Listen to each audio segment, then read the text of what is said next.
Yes, good morning Gar. Yes, syempre nandito naman tayo sa isang event at sinama po ako ng ating pinakamagaling na The Bubble Show, Julio. Yan, The Bubble Show Manila. At syempre kasama ko ang kanyang mga assistant, si Kislap Kidlat. Ayan, tuturo po sa amin, kung nakikita nyo nagsisin po kami, tuturo po sa amin kung paano mag self defense kasi sasaksakan siya. Ayan, so nakikita nyo naman po habang nagsisin po kami, habang kumakain din sila, nanonood din sila sa amin. At syempre kailangan namin pasayahin. At syempre akala ko ang ating Bubble Show Manila magaling lang sa Bubble Show. Aba, nakita ko galing din pala mag-magic nito. Nagmamagic din siya. Ayan talaga naman, oh. Ang lupit, oh. Focus na focus talaga, oh.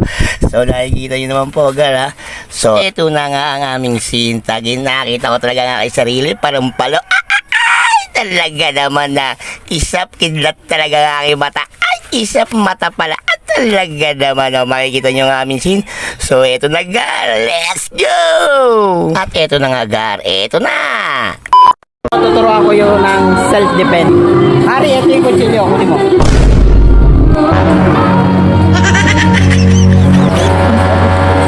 Gusto mo, ha? Ako pangalawa, ha?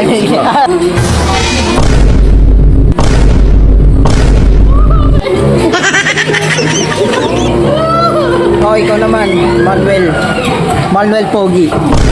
Defense, ako na, ha? Umayos ka. Kaya mo, ha?